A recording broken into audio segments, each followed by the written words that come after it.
Bienvenidos doctores y compañeros a la presentación del equipo 2. En esta ocasión se hablará sobre la neumonitis, el absceso pulmonar y la neumonía adquirida en la comunidad. El equipo está integrado por mi compañera Pamela, por mis compañeros Jesús, Diego y Sebastián y su servidora Seret. Neumonitis. Dentro de las neumonitis, la neumonitis por hipersensibilidad es el ejemplo más característico de estas patologías. La neumonitis por hipersensibilidad es un grupo de enfermedades provocadas por la inhalación de forma repetida de partículas dispersas o disueltas en el ambiente. Esta enfermedad se va a caracterizar por la presencia de una respuesta inflamatoria monocelular de forma difusa del parénquima pulmonar y también de la vía aérea pequeña, es decir, de los bronquiolos. Este grupo de enfermedades va a ser provocados por la inhalación, como ya lo habíamos dicho, de forma repetitiva de partículas como polvos orgánicos, tales como proteínas de ave y bacterias, también hongos y mohos, y también agentes químicos inorgánicos como isocianatos, berilio y sulfato de cobre. Esta inhalación va a ocasionar que el huésped susceptible se genere una sensibilización y se manifieste con alveolitis. Por esta característica, otra manera de llamar a la neumonitis por hipersensibilidad va a ser como alveolitis alérgica extrínseca. Como se ha mencionado, la neumonitis por hipersensibilidad está causada por diferentes partículas y gracias a esto existe una serie de clasificaciones para cada uno de esos casos representados en las siguientes tablas. En las tablas se aprecia el nombre de la enfermedad de acuerdo al antígeno responsable y también un posible origen de la exposición al antígeno. La neumonitis por hipersensibilidad dentro de su patogenia va a estar dividida por dos fases. Una reacción más precoz, dándole así el término de aguda, se va a caracterizar por un aumento de leucocitos polimorfonucleares en los alvéolos y en las vías respiratorias pequeñas. Posteriormente, la segunda fase va a estar dada cuando llegan células mononucleares al pulmón y se forman granulomas, aparentemente como resultado de la reacción clásica de hipersensibilidad tardía a la inhalación repetida del antígeno y de los materiales acompañantes. Dentro de los criterios de diagnóstico para la neumonitis por hipersensibilidad es importante el lavado bronquialveolar. Pero, ¿qué es el lavado bronquialveolar? Bueno, por sus siglas en inglés, LVA es un procedimiento sencillo y bien tolerado que permite obtener información acerca de los constituyentes celulares y bioquímicos de la superficie del epitelio del tracto respiratorio inferior. Este se realiza a través de la instalación y posterior aspiración de líquido en uno o varios segmentos o subsegmentos pulmonares. Se estima que con la realización del LVA se toman muestras de alrededor de 1 millón de alvéolos, es decir, 1% de la superficie pulmonar, obteniéndose aproximadamente 1 mililitro de secreciones reales pulmonares en total de líquido recuperado. Dentro de la histopatología de la neumonitis por hipersensibilidad se encuentran cambios histopatológicos. En las formas agudas de neumonitis por hipersensibilidad se presenta una bronquiolitis de tipo proliferativo endobronquial que se puede observar del lado izquierdo de la diapositiva en la imagen señalada con la flecha roja. Por otro lado, con la persistencia del proceso inflamatorio bronquialveolar y peribronquiolar, en los casos crónicos se asocia con fibrosis de proporciones variables, dando así una bronquiolitis de tipo constructivo observada en la imagen inferior del lado derecho.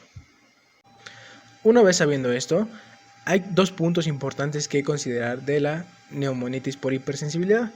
El primero de ellos es que se puede considerar como un síndrome, ya que representa a un grupo heterogéneo de enfermedades con múltiples formas clínicas.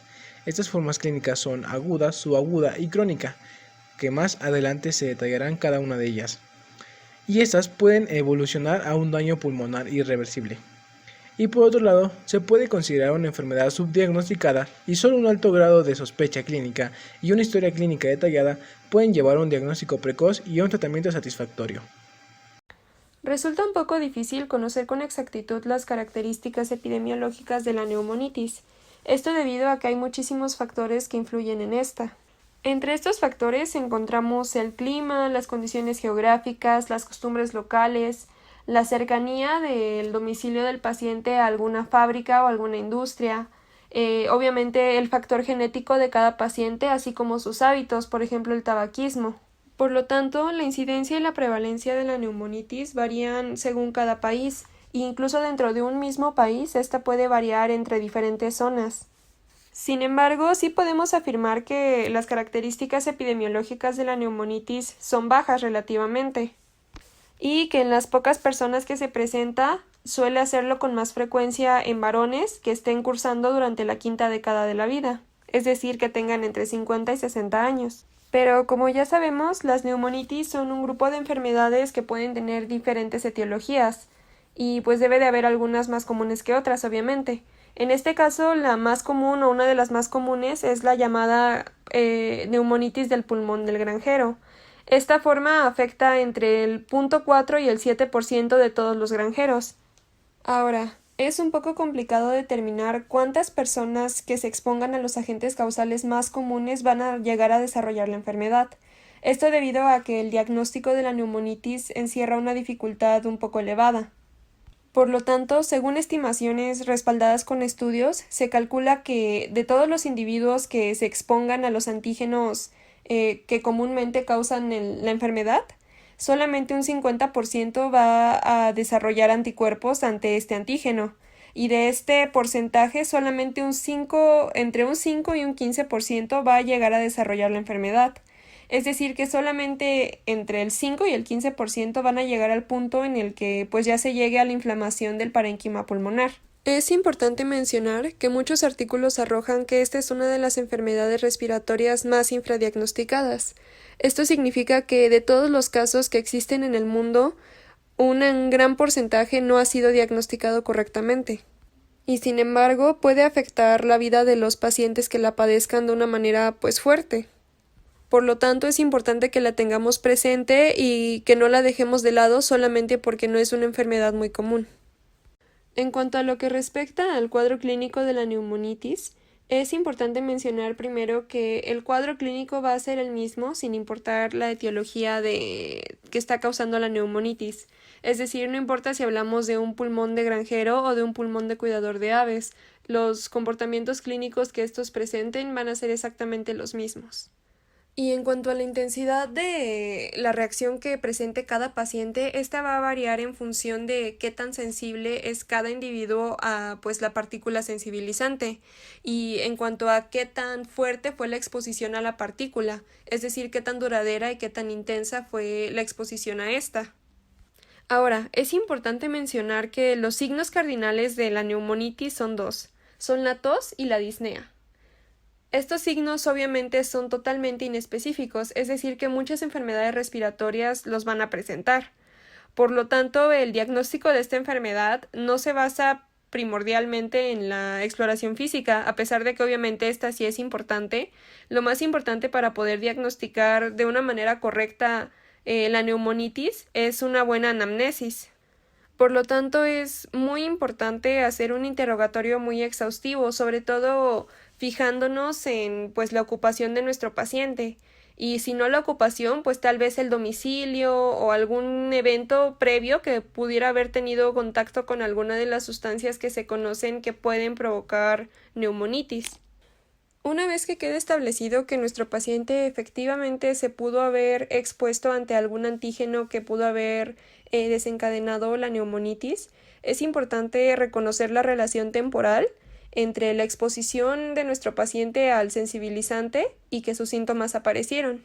Es decir, nosotros debemos identificar si nuestro paciente nos refiere que fue solamente una exposición y de esa sola exposición se fueron derivando sus síntomas o se derivaron en un solo día o en horas, o si ya durante varios años se ha expuesto al antígeno y pues ha presentado síntomas progresivos poco a poco que pues lo llevaron hasta el punto de ya no soportarlo y tener que buscar ayuda médica.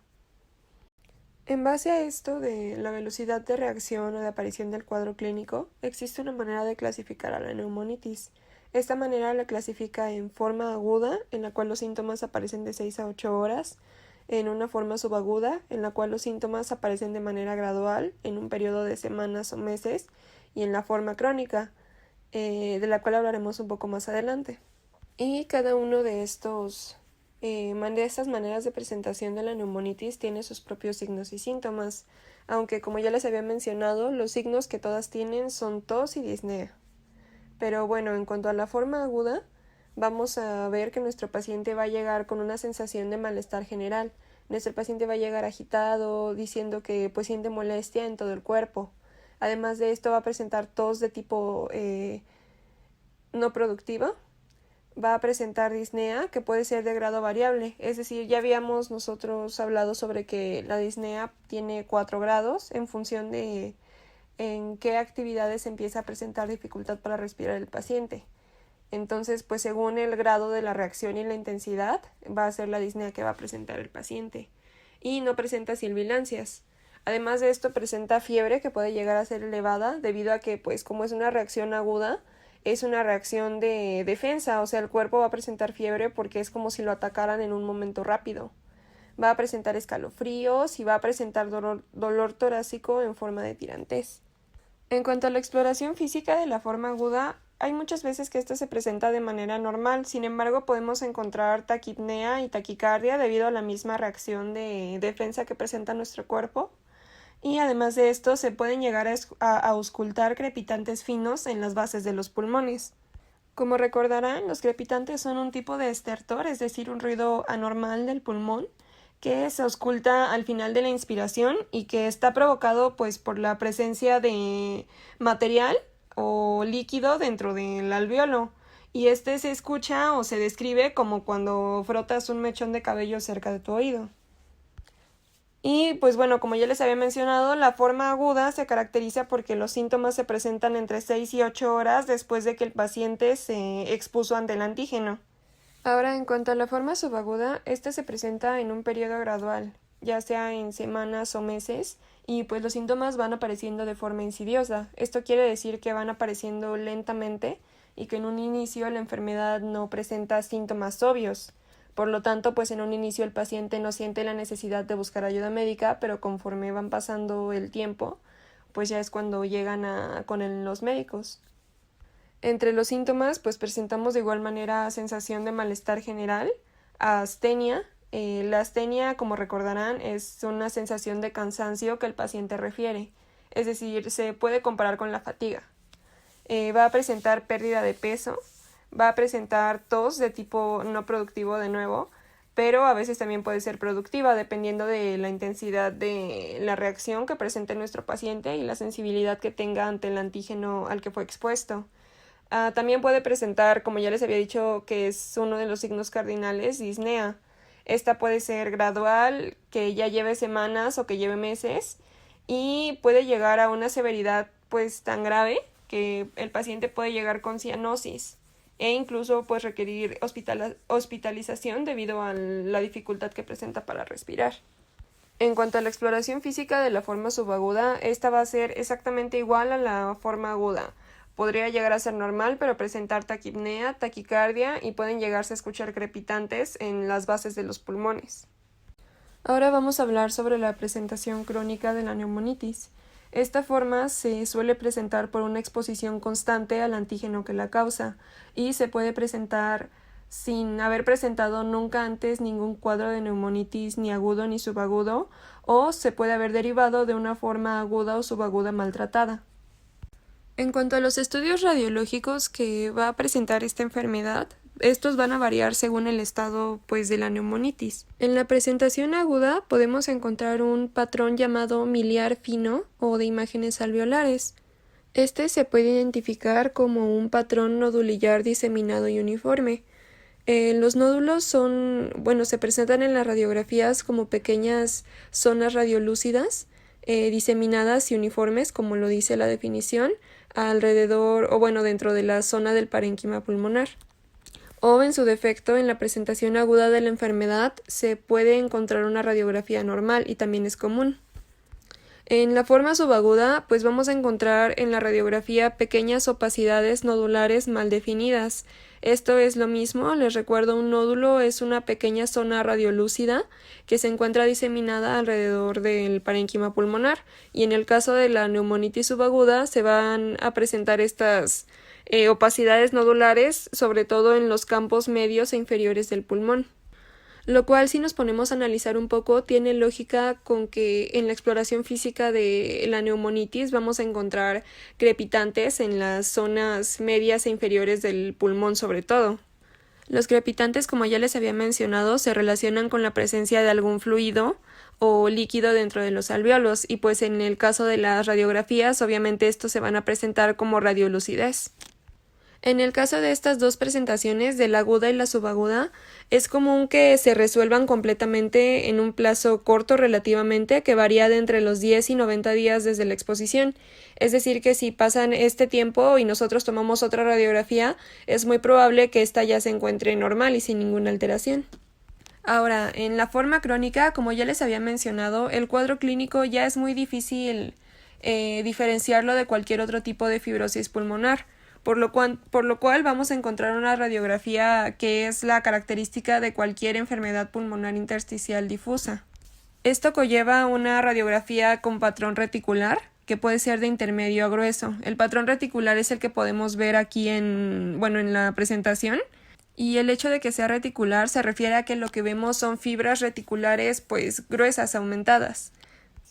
Y además de esto vamos a encontrar una pérdida del volumen pulmonar, y incluso en ocasiones, en neumonitis crónicas muy graves, podemos encontrar una hiperinsuflación compensatoria de las zonas que están menos afectadas. Es decir, si nuestro paciente sigue el cuadro típico y las zonas más afectadas son los lóbulos medios e inferiores de los pulmones, en el lóbulo superior vamos a encontrar una hiperinsuflación debido a que el pulmón necesita o busca como compensar esa falta de eficiencia que no le están brindando el resto de los lóbulos pulmonares. En cuanto a otros estudios que nos podrían ser de utilidad en el tratamiento o diagnóstico de una neumonitis, vamos a encontrar a la espirometría y la gasometría. En la espirometría vamos a encontrar un patrón restrictivo. Si recuerdan, el patrón restrictivo se encuentra cuando los alvéolos no tienen la capacidad de insuflarse o de expandirse de manera correcta. Esto debido a que las estructuras adyacentes, es decir, el parénquima pulmonar, no se lo permite. Y pues en este caso, como recordarán, lo que se presenta en una neumonitis es una fibrosis del parénquima pulmonar o inflamación. Por lo tanto, es lógico que lo que encontremos sea un patrón restrictivo. Este patrón restrictivo se caracteriza por un descenso tanto en la capacidad vital forzada como en el volumen expiratorio máximo en el primer segundo. Sin embargo, vamos a encontrar un cociente entre estos dos parámetros, normal o elevado. En los episodios agudos, esta espirometría va a arrojar estos resultados a partir de las 4 a 6 horas siguientes de la exposición, pero obviamente en los casos crónicos, pues se va a presentar en cualquier momento que hagamos la espirometría. Ahora, por otro lado, en la gasometría, lo que vamos a encontrar es un descenso en la presión parcial arterial de oxígeno.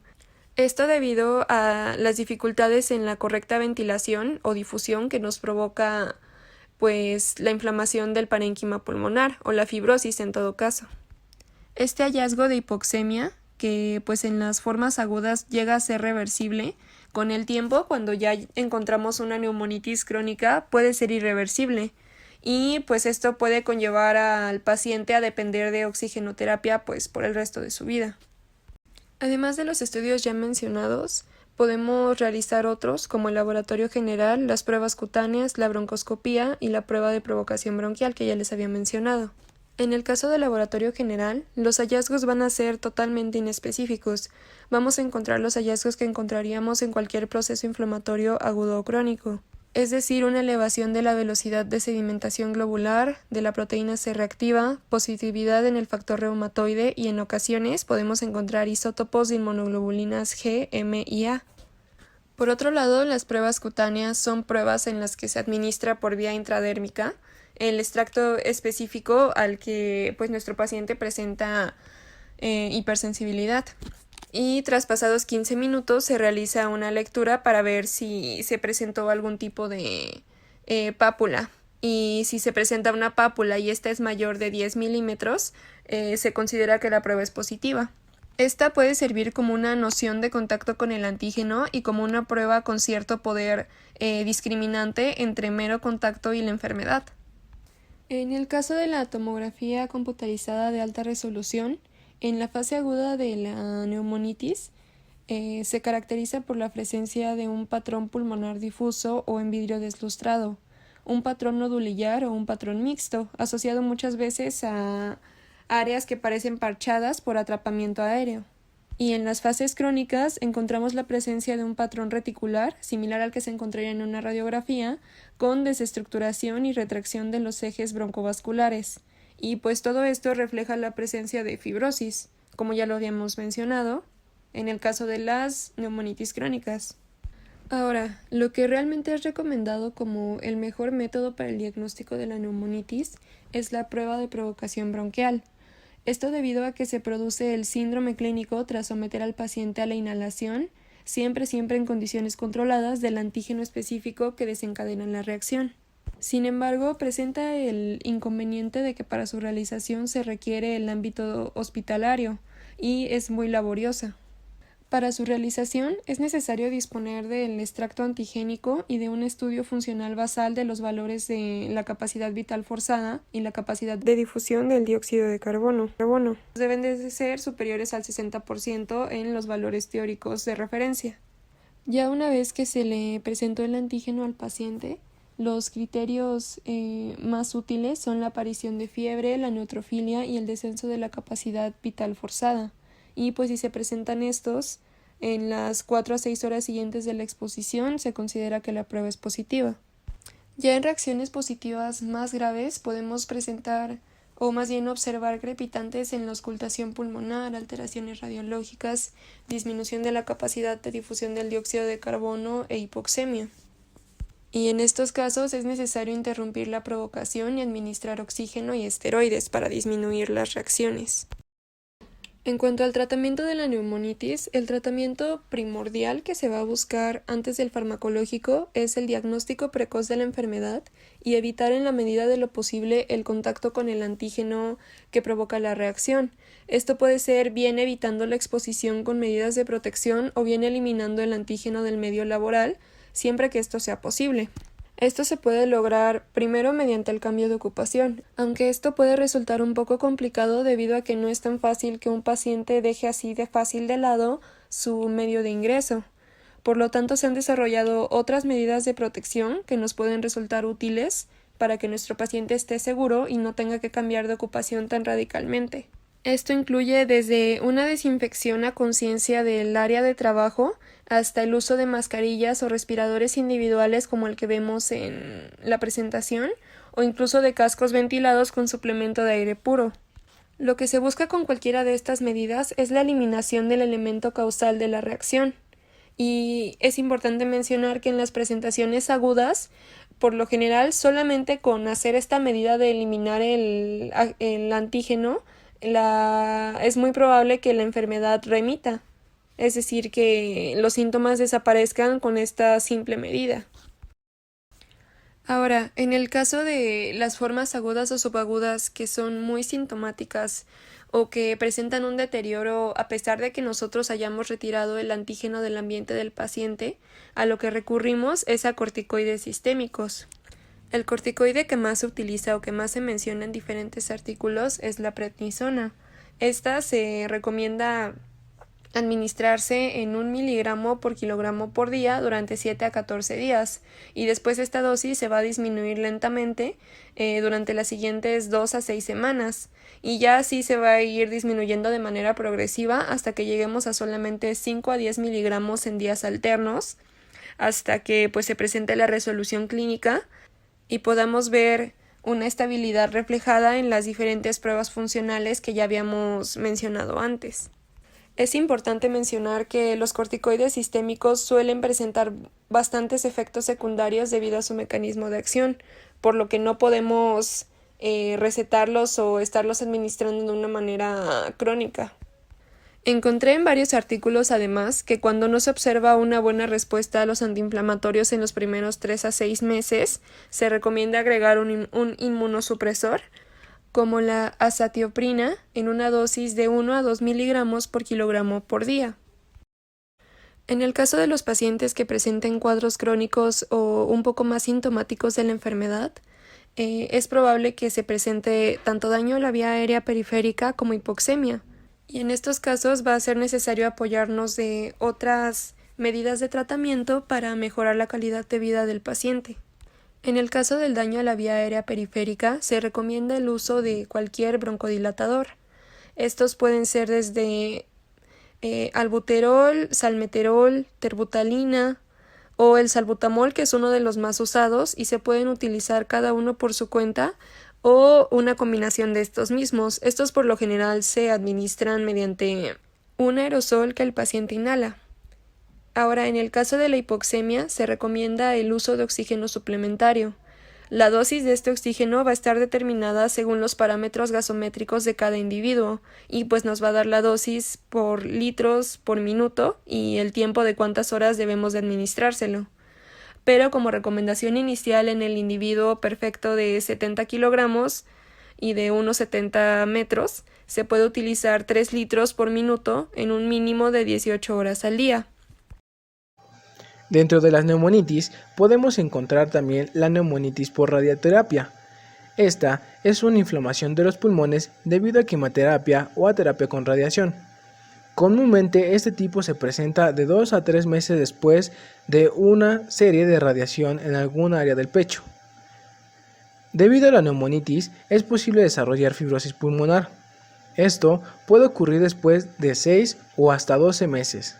Y es posible que se sienta bien después de la neumonitis y antes de que aparezca la fibrosis. La toxicidad pulmonar provocada por la radioterapia va a depender del volumen pulmonar irradiado, de la dosis por fracción y de la dosis de radiación. Dentro de los otros tipos de neumonitis encontramos la neumonitis de células gigantes.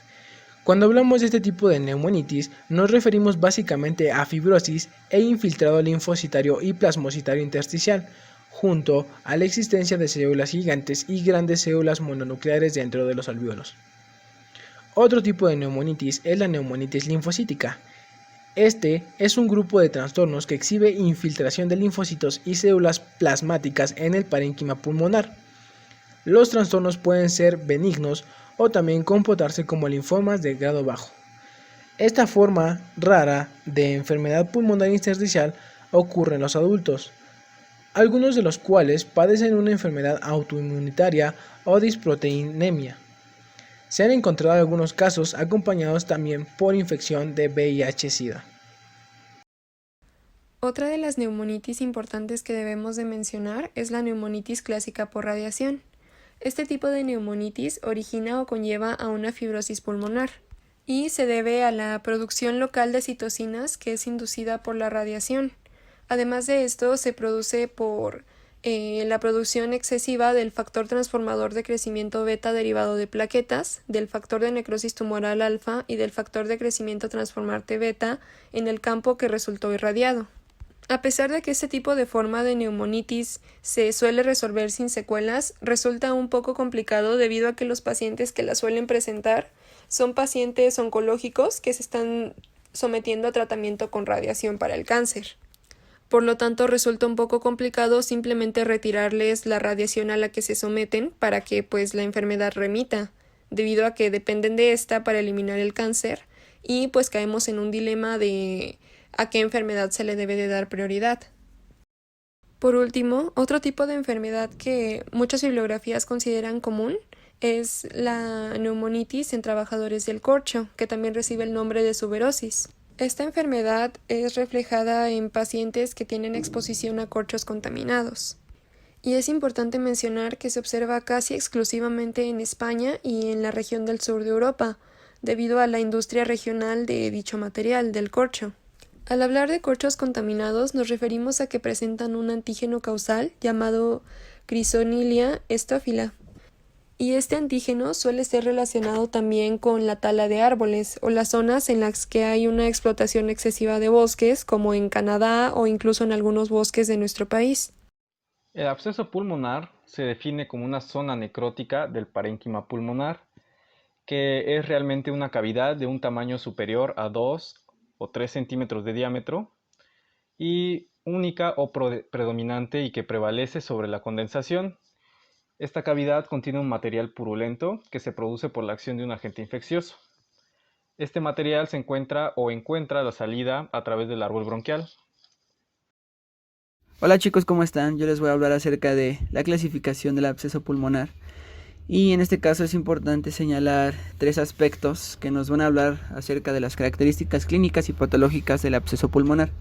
Como primero tenemos el tiempo de evolución, el segundo tenemos la presencia o ausencia de alguna lesión subyacente y por último tenemos el agente causal o el agente etiológico o el microorganismo causal. Pues bueno, el primero es tiempo de evolución. En esta podemos dividir el absceso pulmonar en 2, agudo o crónico.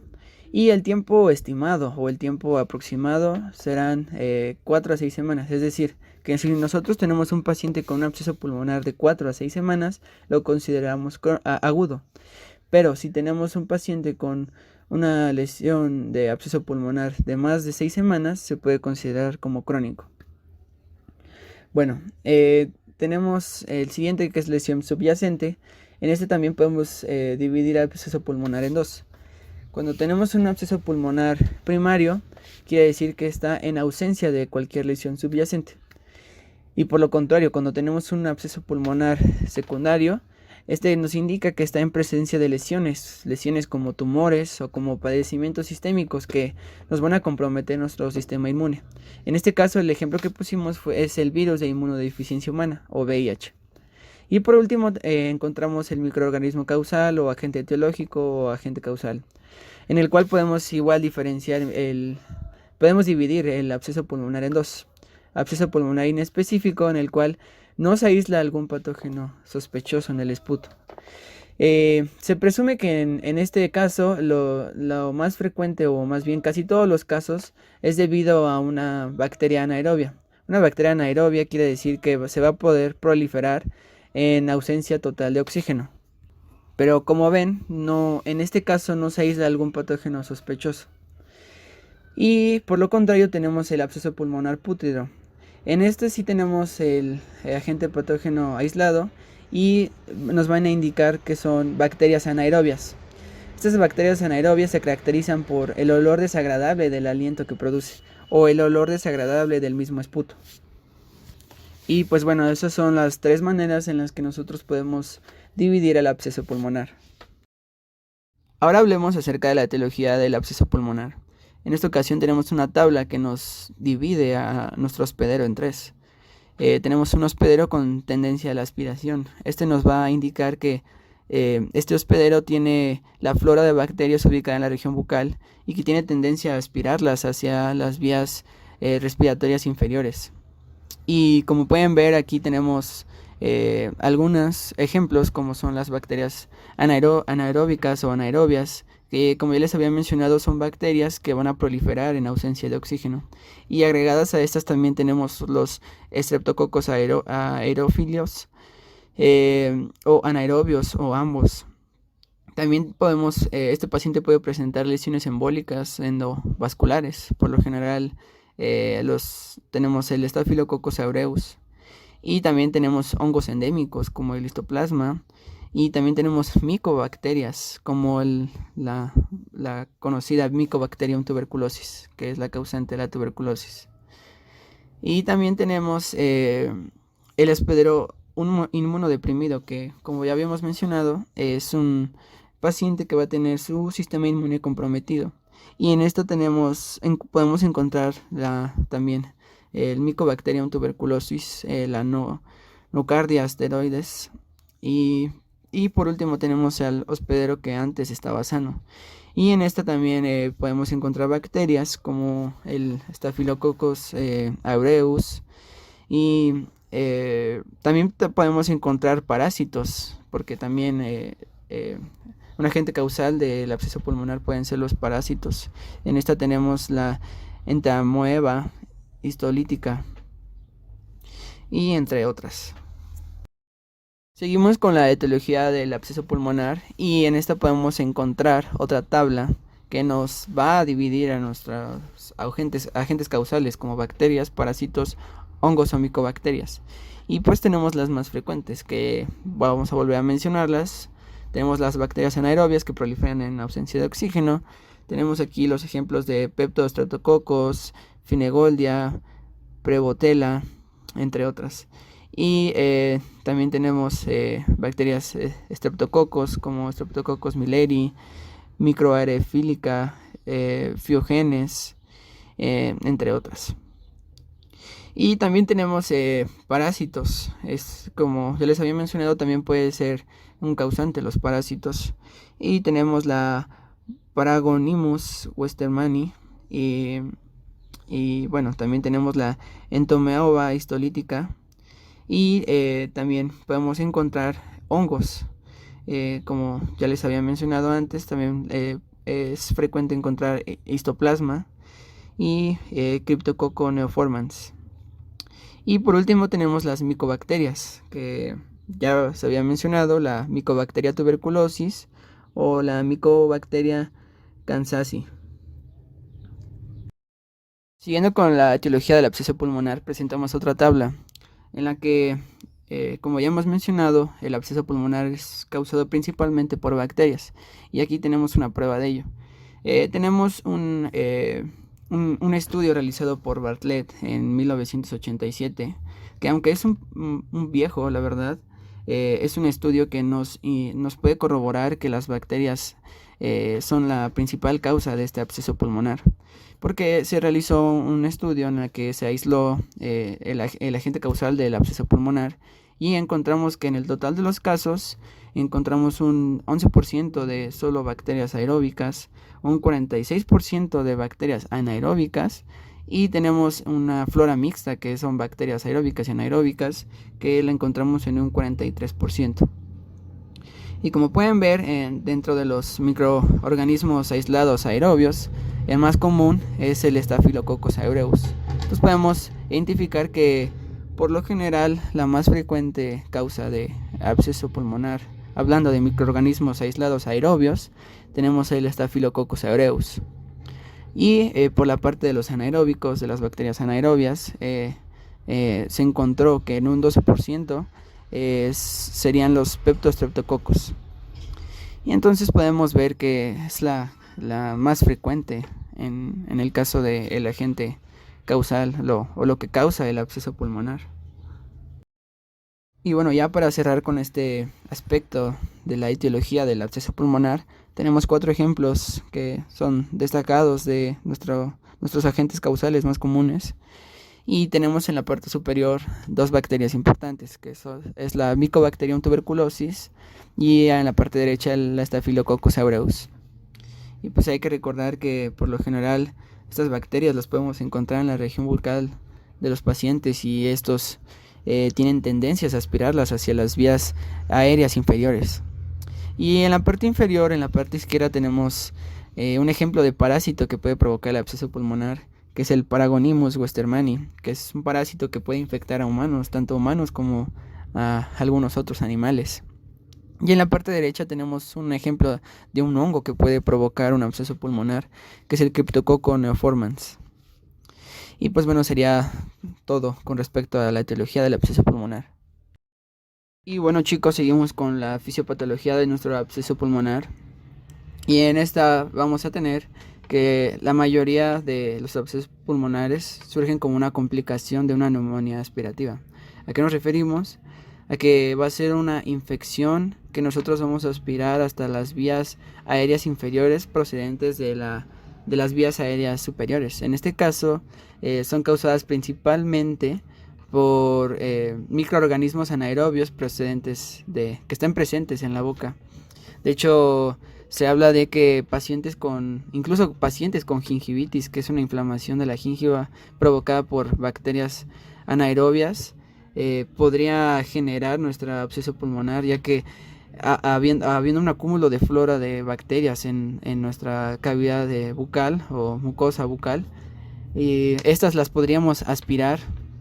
Por lo general son eliminadas por mecanismos de defensa del cuerpo, pero en algunas ocasiones las podríamos aspirar y podría producirse la infección y provocar absceso pulmonar. Y pues vamos a hablar acerca de todos los pasos para llegar a nuestro absceso pulmonar. Entonces, como primer punto de nuestra fisiopatología, nuestro primer paso, tendremos la inoculación. Inoculación quiere decir que tendremos una proliferación de nuestras bacterias anaerobias, en este caso en nuestras vías aéreas inferiores, ya que estas bacterias van a tener las condiciones necesarias para poder proliferar y pues las recibirán desde esta vía aérea inferior. Y recordemos que estas bacterias anaerobias van a ser procedentes de la mucosa bucal y estas bacterias van a tener un efecto tóxico o un efecto inflamatorio, que es muy importante porque así es como se va a desarrollar nuestro absceso pulmonar. Entonces sigamos con el siguiente paso. Y aquí nos encontramos que tras la aspiración se va a producir lo que conocemos como neumonitis, que va a ser la inflamación, tanto en el árbol bronquial como en el parénquima pulmonar. Y esta inflamación va a originar que se liberen unas sustancias llamadas citoquinas proinflamatorias. Estas citoquinas son proteínas que le van a decir al cuerpo que tiene que iniciar un proceso inflamatorio, ya que está ante una amenaza y esta amenaza va a ser nuestras bacterias anaerobias o cualquier agente que provoque nuestro absceso pulmonar. Y pues un ejemplo de lo que se va a liberar serán el factor de necrosis tumoral alfa, que es un conjunto de citocinas o citoquinas que van a promover la inflamación. Y también vamos a tener la interleucina 8, la IL-8, que es también un conjunto de citocinas que le van a decir al cuerpo que necesita empezar un proceso inflamatorio. Y pues por eso es que se va a generar la inflamación. Y entonces nuestro siguiente paso es que tras 7 a 14 días de evolución, esta neumonitis de la que les hablé va a progresar a una necrosis tisular. Y eso es muy importante porque después de una inflamación tendremos un tejido ya necrótico o necrosado, que vamos a explicar en la siguiente diapositiva. Y bueno, en esta diapositiva nos encontramos con los últimos pasos de nuestra fisiopatología, en la que pues como primer paso en esta diapositiva nos encontramos con que después de ya tener nuestra inflamación tenemos un tejido necrosado. Entonces lo que podríamos ya observar en este punto sería un tejido necrótico dentro de una cavidad, y esta va a ser debida a una isquemia. Recuerden que isquemia es la reducción del flujo de sangre, y esta va a ser secundaria a la trombosis que se va a presentar en la arteria pulmonar, que va a ser adyacente al foco. Y pues esto va a ser directo a la acción que va a provocar nuestras bacterias. Va a ser directa a la acción tóxica que va a producir nuestra bacteria. Y por eso es que se forma este tejido necrosado. Y bueno, ya como último punto de nuestra fisiopatología nos encontramos con que el absceso pulmonar puede complicarse con un empiema. Recordemos que el empiema es un acúmulo de material purulento o de pus, y en este caso pues tendríamos que, si se complicara, presentaríamos un empiema. Esto sería por la extensión directa de la infección al espacio pleural o por una complicación del mismo a través de una fístula broncopleural. Recordemos que fístula es una conexión anormal entre algunos órganos, y pues en este caso una fístula broncopleural es una conexión normal entre los bronquios y la pleura. Y pues eso es lo que nos podría provocar un empiema si es que el absceso pulmonar pues se complica. Y sería todo por parte de nuestra fisiopatología. Ya más adelante vamos a ver las manifestaciones clínicas de nuestro absceso pulmonar. Manifestaciones clínicas. Bueno, esta patología suele afectar a varones de edad media con antecedentes de enolismo, malnutrición, mala higiene bucal y enfermedad periodontal avanzada. También puede asociarse a enfermedades neurológicas o a la disminución del nivel de conciencia secundaria a una crisis comicial, drogadicción, algún accidente o la anestesia general. El cuadro clínico habitual es el de una neumonía aguda con fiebre alta, escalofríos y sudoración. También puede haber dolor pleurítico, lo que sugiere una asociación de empiema, Y en un tercio de los casos el comienzo es más subagudo, con un cuadro clínico de semanas o meses de evolución y con la presencia de febrícula, tos productiva e incluso hemoptisis, adelgazamiento y anemia, lo que obliga a establecer el diagnóstico diferencial con una neoplasia. Los síntomas habituales son fatiga, tos, expectoración y fiebre. Muchos de los pacientes muestran datos de enfermedad crónica como pérdida de peso y anemia. Algunos individuos producen esputo de olor pútrido que revela la presencia de bacterias anaerobias. Se presume que el olor fétido se debe a la síntesis microbiana de ácidos grasos de cadena corta como el ácido butírico o succínico.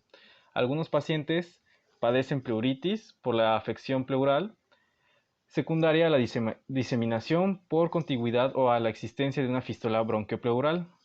La exploración física en la fase inicial puede mostrar signos de consolidación pulmonar con o sin participación pleural.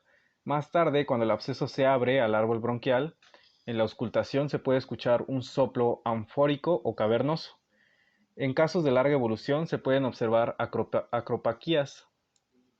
Además de todo esto, es orientativo el hallazgo de aliento fétido, desaparición del reflejo nauseoso, desnutrición, mal estado general y factores predisponentes a la formación de abscesos, en especial la existencia de una boca séptica.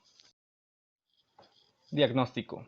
Las claves para el diagnóstico son la observación directa de la aspiración o la constatación de factores predisponentes o patogénicos, la comprobación radiológica de una cavitación con o sin empiema en un segmento pulmonar en declive y la existencia de expectoración pútrida y la morfología microscópica de organismos característicos en especímenes obtenidos por una técnica que permite eludir la contaminación orofaríngea. Desde el punto de vista de laboratorio suele encontrarse leucocitosis con desviación a la izquierda y no es infrecuente el hallazgo de trombocitosis, anemia y elevación de la velocidad de sedimentación globular o BSG y de la proteína C reactiva PCR. En la radiografía de tórax, por otro lado, puede mostrarse o puede mostrar, dependiendo de la fase evolutiva del cuadro, una neumonía necrosante o un absceso. La distribución de las lesiones es muy característica de dos sentidos. Tienen una predilección por los segmentos declives y suelen tener una forma piramidal, con la base sobre la superficie pleural y el vértice hacia el ilio. La presencia de múltiples imágenes cavitadas de tamaño similar y de distribución bilateral sugiere la posibilidad de una diseminación hematógena. La tomografía computarizada puede ser útil en el diagnóstico diferencial. Se prefiere esta porque define con precisión la lesión y su ubicación y porque pudiera permitir la identificación de lesiones subyacentes. La linfadenopatía no se relaciona con el absceso pulmonar bacteriano, pero, bueno, más bien, por eso este hallazgo sugiere otro diagnóstico. Los cultivos de esputo, en especial los que no satisfacen los criterios histológicos estandarizados, no son confiables, pues se contamina con la microbiota de la faringe, de la orofaringe. En situaciones apropiadas es importante considerar los cultivos para hongos y micobacterias. La punción transtorácica, el catéter telescópico protegido o el lavado broncoalveolar pueden ser técnicas válidas para la obtención de muestras en estos pacientes, aunque solo estarían indicadas en caso de evolución desfavorable. Otras muestras que pueden resultar útiles son el líquido pleural que se obtiene mediante toracocentesis en pacientes con empiema y las muestras de BAL cuantitativas, si se procesan con prontitud y se analizan en forma apropiada para la detección de bacterias anaerobias. En la siguiente imagen podemos observar una tomografía computarizada de tórax representada o representativa en la que se muestra el desarrollo de los abscesos pulmonares, tanto en las imágenes A como B, y en el lado izquierdo se ve una radiografía de tórax en la cual se muestra igualmente un absceso pulmonar en el pulmón derecho. En esta imagen igualmente podemos observar un absceso pulmonar parailiar izquierdo, bueno, en el pulmón izquierdo, y el pie de imagen describe que es una semana después del drenaje mediante una neumonostomía percutánea de catéter en posición. Ahí se ve cómo hay un agujero en el pulmón izquierdo. Se ve hipodenso en esa región.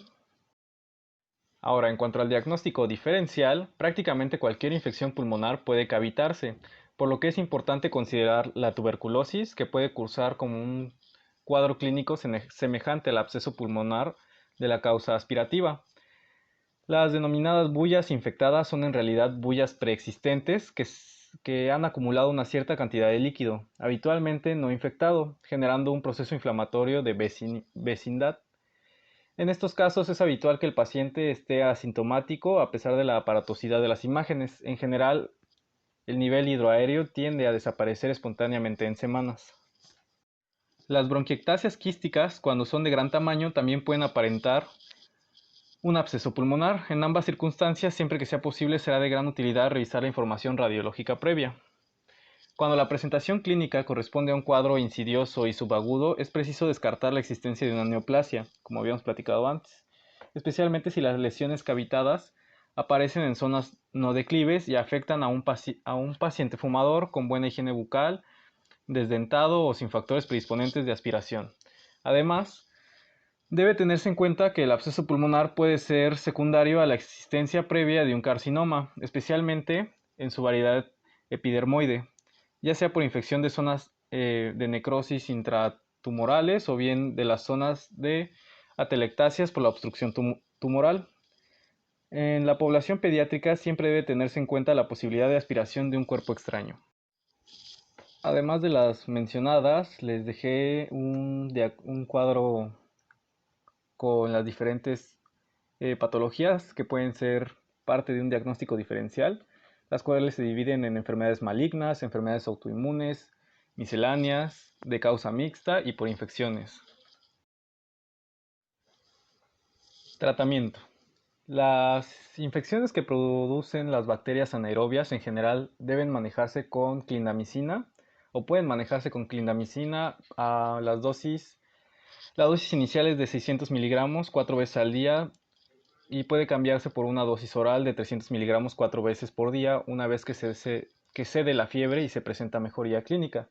La duración del tratamiento es arbitraria, pero muchos expertos recomiendan continuar el tratamiento oral hasta que los estudios de imagen confirmen la resolución de las lesiones torácicas o cuando se observa una cicatriz pequeña y estable. Una alternativa a la clindamicina es cualquier combinación de un lactámico beta con un inhibidor de las lactamasas beta, el tratamiento parenteral puede ir seguido de la administración oral de amoxicilina con ácido clavulánico o clavulanato. Y la asociación de estos de amoxicilina con ácido clavulanato debe ir en un valor de 2000 a 200 miligramos cada 8 horas vía intravenosa. Y otras pautas antibióticos con buena actividad frente a estos patógenos anaerobios son la ampicilina asociada a sulbactam o moxifloxacino. En ocasiones el ertapenem también puede ser de utilidad en el tratamiento de infecciones pulmonares aspirativas. La administración de penicilina G sódica 2 a 4 por 106 unidades cada 4 horas de forma intravenosa durante periodos prolongados puede ser un tratamiento efectivo para las infecciones anaerobias pleuropulmonares. Aunque en las últimas décadas se dice que han aparecido cepas productoras de bectalamasas, que son bacterias resistentes a esta penicilina, y fundamentalmente las del grupo Probotella spp y las bacteroides spp. Por lo tanto, una vía más económica y más efectiva, o bueno, tan efectiva como la clindamicina que ya mencionamos y las otras antibióticos puede ser el metronidazol, que aunque tiene unas propiedades anaeróbicas muy notables que justifican su utilización en la infección abdominal, es poco activo frente a diversas especies aerobias. Por ello, su asociación con otro antibiótico, habitualmente un beta-lactámico, es obligatorio. Entonces, la existencia de un absceso pulmonar en un contexto nosocomial, en pacientes con una neoplasia concomitante, laringeo bronquial, en un proceso ya más complicado, o en casos más graves en los que se sospeche la posibilidad de una infección asociada por enterobacterias o P. aeruginosa, puede recurrirse al imipenem, 500 miligramos cada 6 horas vía intravenosa o a piperaxiclina, tazobactam, 4000 sobre 500 miligramos cada 6 a 8 horas vía intravenosa asociados con amikacina. Si la infección es por S. aureus, puede utilizarse la cloxacilina 2 a 4 gramos al día vía intravenosa, o si se trata de una cepa resistente a meticilina, la vancomicina 1 gramo cada 12 horas vía intravenosa, o el linezolid 600 miligramos cada 12 horas vía intravenosa. Muy bien, ahora pasaremos con la neumonía adquirida en la comunidad. Y bueno, esta se define como el proceso infeccioso agudo que curso conlleva la inflamación del parénquima pulmonar. A su vez compromete los espacios alveolares, el tejido intersticial y puede causar daño pulmonar. Esta neumonía está entre una de las más frecuentes y es que su etiología puede deberse a diferentes agentes infecciosos que más adelante comentaremos. Entre sus factores de riesgo o grupos de riesgo son las personas que consumen alcohol y o tabaco, pacientes con diabetes mellitus, comorbilidad cardiovascular, es decir, cardiopatías, pacientes con insuficiencia renal, personas con malnutrición y o desnutrición, pacientes con EPOC, con bronquiectasias, entre otros. Ahora, antes de pasar con la etiología y con la fisiopatología, es importante que veamos la clasificación de las neumonías. Esto es importante ya que nos va a ayudar a comprender un poco más el porqué de su nombre adquirido en la comunidad. Y es que tenemos que las neumonías se van a clasificar de acuerdo a su agente causal, al riesgo previo, donde tenemos las de bajo riesgo, que serán las neumonías que son adquiridas en sujetos sanos, las de riesgo medio, que se dan en población sana pero en edades avanzadas, y de alto riesgo. Estas son cuando en pacientes que ya tienen enfermedades se presenta la neumonía, lo cual puede causar que se complique. Sin embargo, también se clasifican de acuerdo al lugar de adquisición. Nosotros nos centraremos más en este caso de esta neumonía en las extrahospitalarias, ya que son aquellas que se adquieren en el medio comunitario habitual del paciente, es decir, fuera del ambiente hospitalario, de ahí su nombre adquirida en la comunidad. Ahora sí, pasando con la etiología, como ya se había mencionado, esta puede ser causada por diversos agentes infecciosos, entre los cuales tenemos como los más comunes a los gérmenes gram positivos. En estos incluyen al Streptococcus, mayormente conocido como neumococo, a los gérmenes gram negativos, a las neumonías atípicas y a las neumonías causadas por virus, hongos, parásitos y por agentes físicos y químicos como factores ambientales, laborales del propio huésped. Su fisiopatología. Todo inicia con la llegada de los microorganismos, ya sea por microaspiraciones de secreciones, por vía hemática o por inhalación de aerosoles contaminados. Entonces, estos microorganismos que vienen desde las vías respiratorias altas llegarán a la vía aérea inferior, es decir, a las vías respiratorias inferiores. Al alcanzarla, el germen comienza a multiplicarse y empieza a invadir. Se activarán los mecanismos de defensa, el cual va a producir una respuesta inflamatoria de inicio en forma local para después convertirse en un proceso sistémico. Se genera la tos, el estornudo, que va a evitar que los microorganismos lleguen a la vía inferior. Así como estos, se desarrollan más mecanismos de defensa, pero para que se desarrolle la neumonía, estas barreras van a ser sobrepasadas por estos microorganismos, incluyendo la barrera que hace el aparato mucociliar con su movimiento coordinado de células que llevan el moco. El germen logra evadirlos. Posteriormente se encontrará con los macrófagos. El macrófago, que es la primera línea de defensa, va a actuar inmediatamente al ataque del germen invasor, y lo ideal sería que lo eliminara completamente. Sin embargo, de no poder hacerlo por la magnitud del reto microbiológico, es decir, por la fortaleza o la virulencia del microorganismo, el macrófago iniciará una cadena de señales inflamatorias, la cual va a producir una respuesta celular específica que controle el proceso infeccioso. Para esto es necesario la presentación de antígenos a linfocitos T y B. Cuando esto suceda, se va a ir expandiendo la población de linfocitos. Entrarán a linfáticos y a la circulación sistémica, lo que ocasiona la amplificación del proceso inflamatorio, porque recordemos que la neumonía es el proceso infeccioso que conlleva la inflamación del parénquima pulmonar.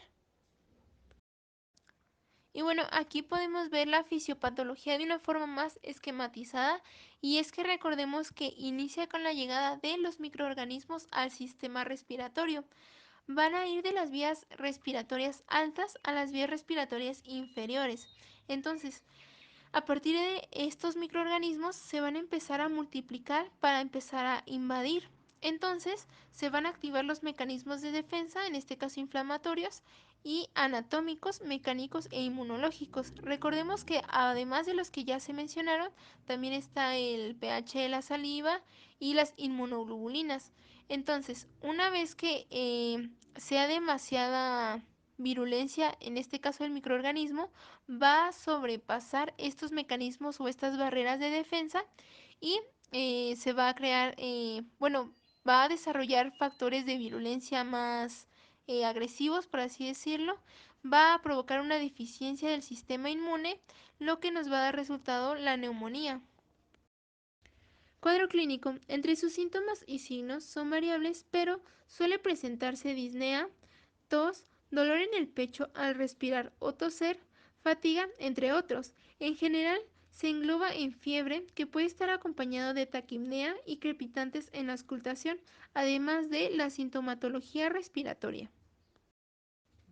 Y bueno, para su diagnóstico, uno de los primeros estudios que realizaremos será una radiografía de tórax posteranterior y lateral, en donde podremos observar una condensación alveolar única, parchada o en dado caso infiltrados intersticiales.